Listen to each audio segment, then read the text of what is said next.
সাম্প্রতিক সময়ে বাংলাদেশের রাজনৈতিক অঙ্গনে একটি গুরুত্বপূর্ণ পরিবর্তন লক্ষ্য করা যাচ্ছে, যা দেশের অন্যতম প্রধান ইসলামী রাজনৈতিক দল বাংলাদেশ জামায়াতে ইসলামীর অভ্যন্তরে ঘটছে।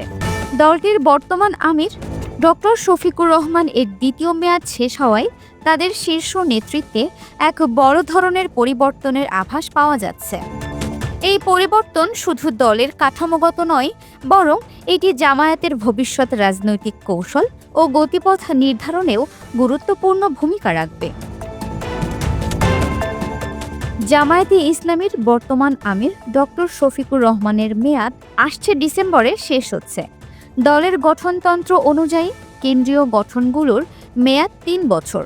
তাই চলতি বছর অক্টোবর মাসের মাঝামাঝি থেকে নভেম্বরের মাঝামাঝি সময়কে কেন্দ্র করে নতুন আমির নির্বাচনের অভ্যন্তরীণ প্রস্তুতি শুরু হয়েছে। দলের সহকারী সেক্রেটারি জেনারেল এহসানুল মাহবুব জুবায়ের জানিয়েছেন, ডিসেম্বরের মধ্যেই নতুন নেতৃত্বের শপথসহ আনুষ্ঠানিক কার্যক্রম সম্পন্ন করা হবে। তিনি আশা প্রকাশ করেন যে ৫ সদস্য বিশিষ্ট নির্বাচন কমিশন অক্টোবরের মাঝামাঝি থেকে নভেম্বরের মাঝামাঝি সময়ের মধ্যে আমিরের জামায়াত এবং কেন্দ্রীয় মজলিসে শুরার এই দুটি গুরুত্বপূর্ণ নির্বাচন একসঙ্গে সম্পন্ন করতে পারবে। আমির নির্বাচনের প্রক্রিয়া। জামায়াতে ইসলামীর আমির নির্বাচন প্রক্রিয়াটি খুবই সুশৃঙ্খল এবং গোপনীয়। এটি সাধারণ দলীয় নির্বাচনের মতো নয়, বরং এটি একটি ধাপ ভিত্তিক প্রক্রিয়া। প্যানেল নির্বাচন। প্রথমেই কেন্দ্রীয় মজলিসে শুরা গোপন ভোটের মাধ্যমে ৩ জনকে নির্বাচন করে, যাদের নিয়ে গঠিত হয় একটি প্যানেল। রুকনদের ভোটাভুটি।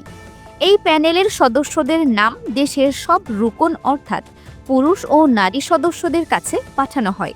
এরপর তারা গোপন ভোটের মাধ্যমে এই ৩ জনের মধ্যে যে কোনো একজনকে নির্বাচন করতে পারেন। মুক্ত ভোটদান। সবচেয়ে গুরুত্বপূর্ণ বিষয় হল, এই নির্বাচন প্যানেলের মধ্যে সীমাবদ্ধ নয়। একজন রুকন তার নিজস্ব বিবেচনায় প্যানেলের বাইরেও দলের যে কোনো যোগ্য ব্যক্তিকে আমির হিসেবে বেছে নিতে পারেন। যিনি সর্বোচ্চ ভোট পাবেন তিনিই হবেন পরবর্তী আমির। এটি দলের অভ্যন্তরীণ গণতন্ত্র এবং কর্মীদের প্রতি আস্থার প্রতিফলন। এহসানুল মাহবুব জুবায়ের আরও জানান, মজলিসের শুরার ভোটে নির্বাচিত প্যানেলের ৩ জন সদস্যের নাম কেবল রুকনদেরই জানানো হবে এবং তা সম্পূর্ণভাবে গোপন রাখা হবে। এই গোপনীয়তা দলের অভ্যন্তরীণ শৃঙ্খলা এবং নির্বাচন প্রক্রিয়াকে স্বচ্ছ রাখতে সাহায্য করবে। ডক্টর শফিকুর রহমানের নেতৃত্বাধীন দ্বিতীয় মেয়াদ শেষ হওয়ার পর এই পরিবর্তনটি আসছে। তার নেতৃত্বে জামায়াত দীর্ঘ ১৫ বছরের আওয়ামী শাসন আমলে রাজনৈতিকভাবে কোণঠাসা হওয়ার পরও নিজেদের অস্তিত্ব ধরে রাখতে সক্ষম হয়েছে। এখন নতুন আমিরের নেতৃত্বে দলটি তাদের কৌশল পরিবর্তন করে দেশের রাজনীতিতে আরও সক্রিয় ভূমিকা রাখতে প্রস্তুত বলে মনে করা হচ্ছে। এই নতুন নেতৃত্ব পরিবর্তন শুধু জামায়াতের জন্যই নয়, বরং দেশের সামগ্রিক রাজনীতির জন্য গুরুত্বপূর্ণ। কে হবেন পরবর্তী আমির তা নিয়ে এখনও আনুষ্ঠানিকভাবে কোনো ঘোষণা দেওয়া হয়নি। তবে এই নির্বাচন বাংলাদেশের রাজনৈতিক অঙ্গনে নতুন করে আলোচনা ও জল্পনা তৈরি করেছে। নতুন আমিরের নির্বাচন বাংলাদেশের রাজনীতিতে ইসলামী দলগুলোর ভবিষ্যৎ এবং তাদের কৌশল নির্ধারণে গুরুত্বপূর্ণ ভূমিকা রাখবে।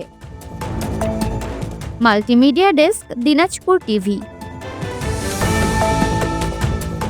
দিনাজপুর টিভি, মানুষের জীবনের কথা বলে।